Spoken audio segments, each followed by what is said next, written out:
Hello दोस्तों, नमस्कार। स्वागत है एक बार फिर से आप सभी का अपने प्रिय चैनल पर। दोस्तों आपको बता दें जो अभी की सबसे बड़ी खबर आ रही है, जहां बीजेपी के बड़े नेता के खिलाफ रच रहा था हमले की साजिश रशिया ने दबोचा आईएस आतंकी। बहुत बड़ी खबर दोस्तों, और इसी बीच बताएंगे आपको जहां पर चीन की तरफ 1000 क्रूज मिसाइलों की तैनाती करेगा भारत का जिगरी दोस्त। जी हाँ दोस्तों, गांधीवादी नीति हटा दिया गया है, बताएंगे। साथ ही साथ आपको जहां पर चीन ने मझधार में छोड़ा तो भारत के पास आया नेपाल। जी हाँ दोस्तों, और साथ ही आपको बताएंगे जहां पर प्रधानमंत्री मोदी जी कई मंत्रियों के काम काज से नहीं है संतुष्ट। दोस्तों जल्द ही गिरने वाली है इन पर गाज। तो हर तरह की जानकारी दोस्तों हम आपको भी बताने वाले, तो आराम से बनेगा वीडियो के अंत तक। और अभी खबरों में आगे बढ़ने से पहले हमेशा की तरह मानते हैं कि मोदी जी हैं तो हर चीज संभव है दोस्तों। तो इस वीडियो को भी कर दीजिए लाइक, चैनल को कर दीजिए सब्सक्राइब, बेल आइकन दबाइए, साथ ही कमेंट बॉक्स में लिख दीजिएगा जय हिंद। जी हाँ दोस्तों, तो चलते हैं पहली और सबसे बड़ी खबर की तरफ, जहां पर बीजेपी के बड़े नेता के खिलाफ रच रहा था हमले की साजिश। रशिया ने दबोचा आईएस के आतंकी को। जी हां, रूस में पकड़े गए एक इस्लामिक स्टेट यानी आईएस के आतंकी से हुई पूछताछ में बहुत बड़ा खुलासा हुआ है। रूस से मिल रही खबरों के मुताबिक इस आतंकी के निशाने पर भारत की सरकार में शामिल पार्टी बीजेपी के एक बड़े नेता उसके निशाने पर थे। रूस ने भारत में आतंकी हमले की साजिश रच रहे आईएस के एक आत्मघाती हमलावर को हिरासत में ले लिया। दोस्तों रशिया की फेडरल सिक्योरिटी सर्विस के चीफ ने सोमवार को बताया है कि उसके अधिकारियों ने एक सुसाइड बॉम्बर को हिरासत में ले लिया है दोस्तों, जो इस्लामिक स्टेट आतंकवादी समूह का सक्रिय सदस्य है। दोस्तों एजेंसी ने अपने बयान में यह भी कहा है कि यह आतंकी भारत की सत्तारूढ़ पार्टी बीजेपी के एक बड़े नेता पर आतंकवादी हमले की साजिश रच रहा था। जी हाँ दोस्तों, इस आत्मघाती हमलावर से रशिया की एजेंसियां लगातार पड़ताल कर रही हैं। इस मामले में नए डेवलपमेंट का इंतजार भारतीय एजेंसियां कर रही हैं। फिलहाल बीजेपी के उस नेता के नाम की जानकारी नहीं मिल सकी है दोस्तों, जिसे ये आतंकवादी निशाना बनाने वाले थे। दुनिया के कई देशों की तरह इस्लामिक स्टेट भारत में प्रतिबंधित आतंकी संगठन है, जिसकी सभी यूनिट्स की गतिविधियां आतंकी गतिविधियों के दायरे में आती है। दोस्तों फिलहाल भारतीय एजेंसियां और केंद्रीय गृह मंत्रालय यानी एमओएच के मुताबिक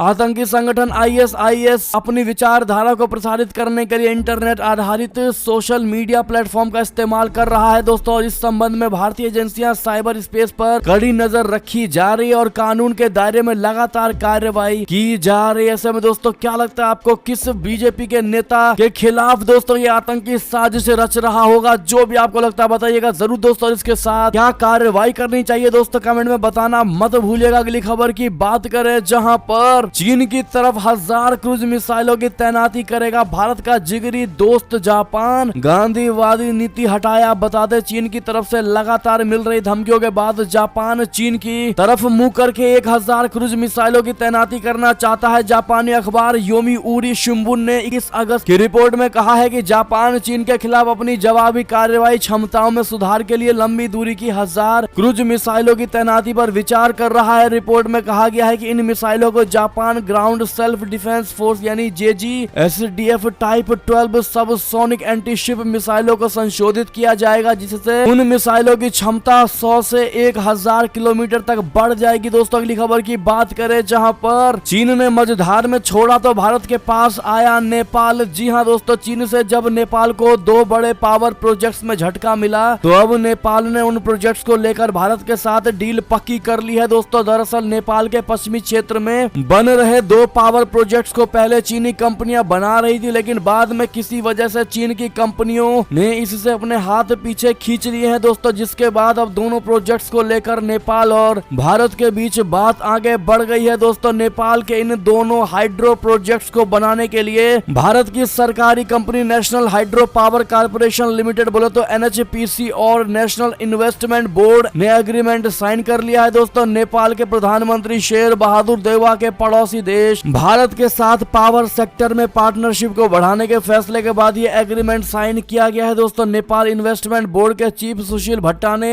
NHPC को लेकर कहा है कि NHPC का इस तरह के प्रोजेक्ट को विकसित करने में अच्छा रिकॉर्ड रहा है। अगली खबर की बात करें दोस्तों, जहां पर उत्तर कोरिया की परमाणु धमकी बेअसर, अमेरिका और साउथ कोरिया ने बड़े पैमाने पर शुरू किया सैन्य अभ्यास। जी हां दोस्तों, अमेरिका और दक्षिण कोरिया ने सोमवार को बड़े पैमाने पर संयुक्त सैन्य अभ्यास शुरू किया है। उत्तर कोरिया की बढ़ती परमाणु धमकी के बीच दोनों देशों ने यह कदम उठाया है और इससे अपनी सुरक्षा मजबूत मजबूत करने की कवायद के तौर पर पेश कर रहे हैं। ये पिछले कुछ वर्षों में दोनों देशों का सबसे बड़ा संयुक्त सैन्य अभ्यास है। इन अभ्यासों पर उत्तर कोरिया आक्रोशित प्रतिक्रिया दे सकता है दोस्तों। जी हाँ, उल्ची फ्रीडम शील्ड अभ्यास दक्षिण कोरिया में 1 सितंबर तक जारी रहेंगे। इसमें विमानों, युद्धक जहाजों, टैंकों और संभावित रूप से हजारों सैनिकों के साथ अभ्यास किया जाएगा। अमेरिका और दक्षिण कोरिया ने अपने अभ्यासों को रक्षात्मक बताया है, जबकि उत्तर कोरिया इन्हें आक्रमण का अभ्यास मानता है। जी हाँ दोस्तों, अब देखना ये होगा कि क्या कोई एक्शन लेता है दोस्तों उत्तर कोरिया, क्योंकि जिस प्रकार से उत्तर कोरिया के तानाशाह किम जोंग उनको दोस्तों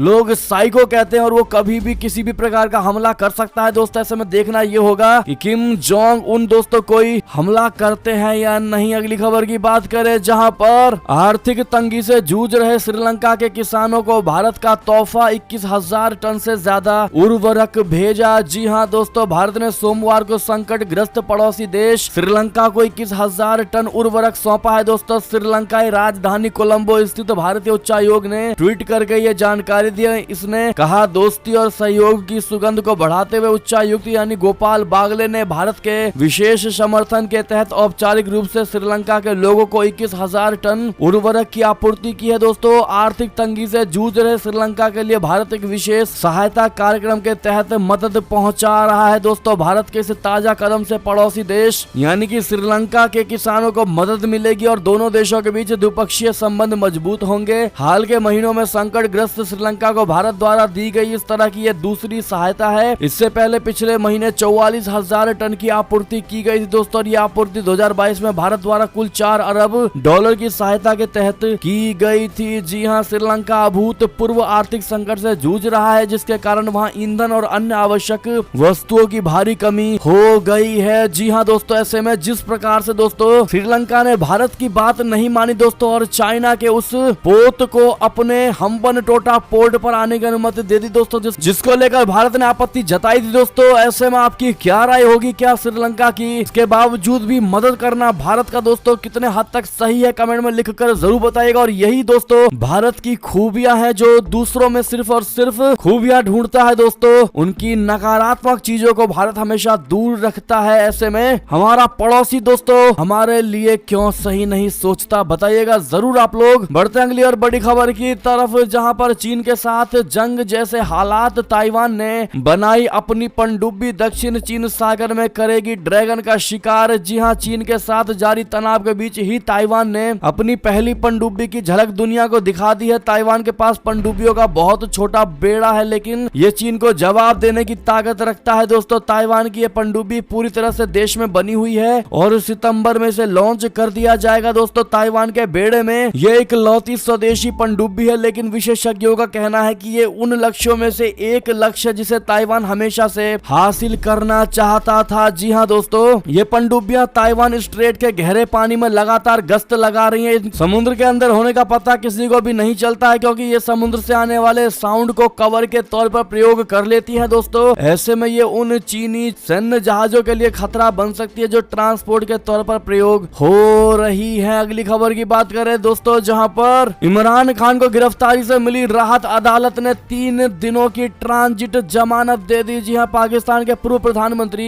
इमरान खान को इस्लामाबाद हाई कोर्ट से राहत मिल गई है दोस्तों। दरअसल अदालत ने इमरान खान की जमानत याचिका पर सुनवाई करते हुए 3 दिनों की ट्रांजिट जमानत दे दी है। जियो न्यूज ने इस बात की जानकारी दी। आपको बता दें, इमरान खान पर भड़काऊ भाषण देने का आरोप था और उनके ऊपर गिरफ्तारी की तलवार लटक रही थी। पाकिस्तान सरकार की तरफ से आरोप लगाया गया कि इमरान भड़काऊ भाषण के जरिए देश की जनता को सरकार, कोर्ट और सेना के खिलाफ भड़काना चाहते थे। और खबर की बात करें दोस्तों, जहां पर कई मंत्रियों पर गिरने वाली है गाज, कामकाज से संतुष्ट नहीं है पीएम मोदी जी, जल्द कैबिनेट विस्तार कर सकते हैं। बता दें, केंद्रीय कैबिनेट का जल्द विस्तार होगा। मोदी सरकार के मंत्रियों के कामकाज की समीक्षा हो रही है। खबर यह है कि खराब रिपोर्ट कार्ड वाले मंत्रियों पर गाज गिरेगी। नेतृत्व कई मंत्रियों के कामकाज से संतुष्ट नहीं है। केंद्र सरकार के कामकाज को मंत्रालय ने कितना जमीन पर उतारा है, इसका जायजा लिया जा रहा है दोस्तों। बताया ये जा रहा है कि शिवसेना के एकनाथ शिंदे गुट को भी कैबिनेट में जगह मिलेगी। 2 मंत्री पद मिलेंगे। केंद्र सरकार के दर्जन भर मंत्रियों के परिवर्तन के आसार हैं। कुछ मंत्रियों के विभाग भी बदले जा सकते हैं। सूत्रों से ये जानकारी निकल कर सामने आई है। जी हाँ दोस्तों, ऐसे में आपको क्या लगता है दोस्तों, कौन कौन वो मंत्री या नेता है दोस्तों भारतीय जनता पार्टी के दोस्तों जो बदलाव के काबिल है, कमेंट में लिखकर जरूर बताइएगा दोस्तों। और क्या मोदी जी को इस पर एक्शन लेना चाहिए, हाँ या ना में जवाब जरूर दीजिएगा आप लोग दोस्तों। और ऐसे में ये थी अब तक की सारी बड़ी खबरें। आपको हमारी खबर कैसी लगी, आशा करता हूँ बहुत अच्छी लगी होगी। अगर थोड़ी भी अच्छी लगी है तो इस वीडियो को भी कर दीजिए लाइक, चैनल को कर दीजिए सब्सक्राइब, बेल आइकन दबाइए, साथ ही कमेंट बॉक्स में लिख दीजिएगा जय हिंद जय भारत दोस्तों। तो मिलते हैं आप सभी बड़ी खबरों में, तब तक के लिए आप सभी का बहुत बहुत धन्यवाद साथ देने के लिए, साथ बने रहने के लिए। जय हिंद जय भारत, जय श्री राम, वंदे मातरम, हर हर महादेव।